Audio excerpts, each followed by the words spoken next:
40 বছর পর্যন্ত উনি নিজে তো নবী ছিলেন না, উনি নবী হয়েছেন তারপর। গলা ফাটিয়ে বয়ানবাজি করে সস্তা পাবলিসিটি কামানো তিনি পছন্দ করেন না। সুস্পষ্ট ও মার্জিত ভাষায় তিনি যেভাবে কুরআন, হাদিস ও ইসলামের বিভিন্ন বিষয় বর্ণনা করেন তা অনেকেই পারেন না। বলছিলাম আস-সুন্নাহ ফাউন্ডেশনের প্রতিষ্ঠাতা, বিশিষ্ট ইসলামিক ব্যক্তিত্ব ও সমাজকর্মী শায়খ আহমদুল্লাহর কথা। ছেলে যেন একজন বড় আলেম হয়ে ইসলামের সেবা করতে পারে, সেই আশায় তাহাজ্জুদের নামাজে চোখের পানি ফেলতেন শায়খ আহমদুল্লাহর পিতামাতা। মহান আল্লাহ তাআলা তাদের সেই অশ্রুভেজা মোনাজাত কবুল করেছেন। আজ দেশের বরেণ্য আলেমদের মধ্যে অন্যতম এক নাম শায়খ আহমদুল্লাহ। 1,47,000 বর্গ কিলোমিটারের ছোট্ট এই দেশের গণ্ডি পেরিয়ে যেসব আলেমদের নাম গোটা বিশ্বের বিভিন্ন প্রান্তে ছড়িয়ে পড়েছে, তাদের মধ্যে অন্যতম একজন হলেন তিনি। চলুন জনপ্রিয় এই আলেমের সম্পর্কে জেনে নেওয়া যাক।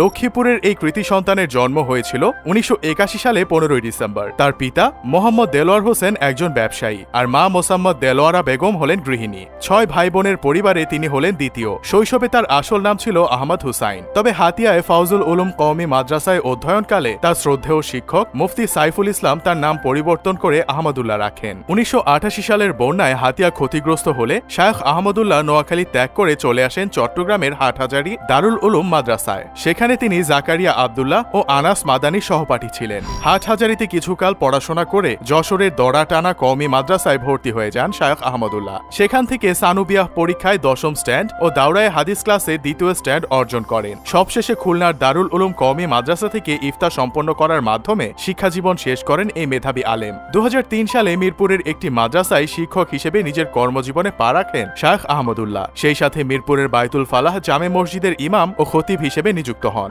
2009 সালে সৌদি আরবের একটি দাওয়াহ সেন্টারে অনুবাদ ও ধর্মপ্রচারক হিসেবে কাজ করার ডাক পান তিনি। সেই ডাকে সাড়া দিয়ে শায়খ আহমদুল্লাহ চলে যান সৌদি আরবে। একজন অনুবাদক ও ধর্মপ্রচারক হিসেবে নিষ্ঠার সাথে 10 বছর কাজ করেন সেই দাওয়াহ সেন্টারে। চাইলে তিনি সেখানে একটি লাক্সারিয়াস লাইফ কাটিয়ে দিতে পারতেন, তবে দেশের জন্য কিছু করার তাড়না ছিল তার মধ্যে। 2017 সালে সৌদিতে থাকাকালীন সময়েই প্রতিষ্ঠা করেন নিজের স্বপ্নের প্রতিষ্ঠান আস-সুন্নাহ ফাউন্ডেশন। 2018 সালে তিনি দেশে ফিরে আসার পর পুরোদমে শুরু হয়ে যায় এই ফাউন্ডেশনের কাজ। বন্যার্তদের মাঝে ত্রাণ বিতরণ, শীতার্থদের মাঝে বস্ত্র বিতরণ, ক্ষুধার্তদের মাঝে খাদ্য বিতরণ থেকে শুরু করে আরও নানামুখী কল্যাণমুখী কাজে নেমে পড়েন শায়খ আহমদুল্লাহ ও তার সংগঠনের কর্মীরা।